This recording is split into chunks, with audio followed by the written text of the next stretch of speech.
আমরা কিন্তু হারুন ইজাজ সাহেব হুজুরকেও দেখি না যে মুফতি আলী হাসান ওসামা বা গণবী রফিকুল ইসলাম মাদানী ভাই তাদেরকে বলে না যে তোমরা চুপ থাকো, থেমে যাও।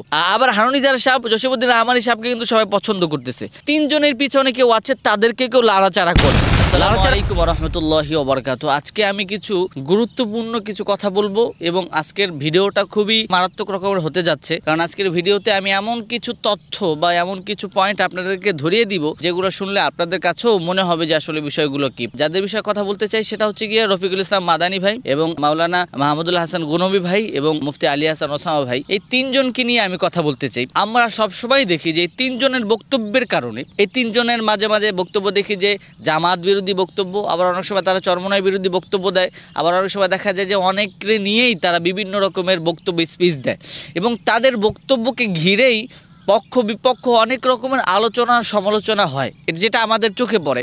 কিন্তু আমরা যেটা দেখতে পাই যে এই তিনজনকে থামানোর মতো কাউকে পাওয়া যায় না, বা এদেরকে থামায় দেওয়া, চুপ করা দেওয়া মুরব্বীদের পক্ষ থেকে এরকম কাউকে আমরা দেখি না। বিশেষ করে আমি যেই পয়েন্টটা বলতে চাই সেটা হচ্ছে, আমরা কিন্তু আল্লামা মুফতি হারুন ইজাহার হাফিজাহুল্লাহ তাকে খুব পছন্দ করি, ভালোবাসি, এবং আল্লামা জসিমউদ্দিন রহমানী তাকেও আমরা খুব পছন্দ করি, ভালোবাসি। কিন্তু বিষয়টা হচ্ছে এই তিনজনেই কিন্তু তাদেরকে মুরব্বী মানে হারুন ইজাহার সাহেব এবং আল্লামা জসিমউদ্দিন রহমানী সাহেবকে মুরব্বী কিন্তু যখন তারা বিভিন্ন বিষয় নিয়ে, যেমন চরমনাইয়ের মুরব্বীদেরকে নিয়ে যখন বেয়াদবি করে, উচ্ছৃঙ্খল ব্যবহার করে, আমরা কিন্তু তখন তাদেরকে চুপ করানোর জন্য কাউকে দেখি না।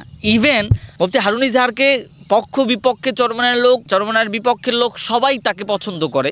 আমরা কিন্তু হারুন ইজাজ সাহেব হুজুরকেও দেখি না যে মুফতি আলী হাসান ওসামা বা গনবী রফিকুল ইসলাম মাদানী ভাই তাদেরকে বলে না যে তোমরা চুপ থাকো, থেমে যাও। এবং আমরা যেটা দেখতে চাই তাদের যে বিতর্কটা, তারা যে বেদবিটা করে বসে বা তারা যে মানে সমালোচনাটা করে সেটা কন্টিনিউয়াসলি করতে থাকে, তাদেরকে থামানো হয় না। এই জায়গায় আমি হারুন ইজাজ সাহেব এবং জসিমউদ্দিন রহমানী সাহেবের কাছে ক্ষমা চাই, মাপ চাই, প্লিজ আপনারা আমাকে ক্ষমা করবেন। কিন্তু আমার কেমন জানি মনে হয় যে আপনারা কেন তাদেরকে থামান না, চুপ করান না? এখানে কি অন্য কোনো ষড়যন্ত্র আছে কিনা, বা আপনারা তাদেরকে চুপ করতে বলেন বা থেমে যেতে বলেন, তারা থেমে যায় না, চুপ করে না, বিষয়টা এরকম কিনা? নয়তো আপনাদের মতো মুরব্বীরা থাকতে, মুফতি হারুন ইজাহার সাহেব হুজুর, জসিমউদ্দিন রহমানী সাহেবের মতো মুরব্বীরা থাকতে, এরা তিনজন কিভাবে মানে বিতর্কিত বিষয়গুলো নিয়ে সবসময় আলোচনা করে, কথা বলে, এবং তাদের কথা বলার যে এক্সপ্রেশন, তাদের যে ধরন, একটু উগ্রতা, এটা আসলে আপনারা থামান না কেন? কেন থামান না? এটা আসলে কিন্তু প্রশ্ন আসে।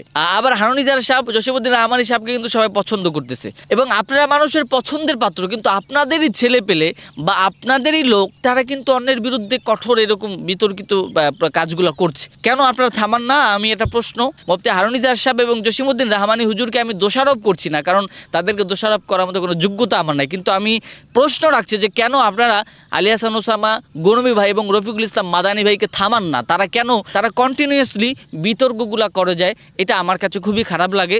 এবং আমি প্রশ্ন রাখলাম, আমি জানি না এটা উত্তর পাবো কিনা, তবে আমার কাছে মনে হয় যে এখানে কিছু একটা আছে যার কারণে এরা এই কাজগুলা করে, এবং এদের পিছনে কেউ আছে। আমার কাছে সন্দেহ মনে হয় এই তিনজনের পিছনে কেউ আছে, তাদেরকে কেউ লাড়াচাড়া করে বিদায় তারা এক এক সময় এক এক রকমের বিতর্কিত বিষয়গুলা আমাদের সামনে নিয়ে আসে। তো যাই হোক, আমি এই বিষয়টা এই জন্য বললাম যে বড়রা যদি তাদেরকে সাথে সাথে থামাই দিত, তারা চুপ হয়ে থাকতো, এবং তাদেরকে কারা কন্টিনিউয়াসলি লড়ায়। বিভিন্ন বিতর্কগুলো কিন্তু এদের তিনজনের মাধ্যমেই হয়। মোটামুটি পক্ষ বিপক্ষে যে আলোচনা হয়, কিন্তু এদের তিনজনের যে আলোচনাগুলো ইদানিং, এই আলোচনার কারণেই বিতর্কগুলো সৃষ্টি হয়, যার কারণে বড় একটা গন্ডগোল তৈরি হয় এবং বিভিন্ন রকমের বিষয় আমাদের চোখে আসে।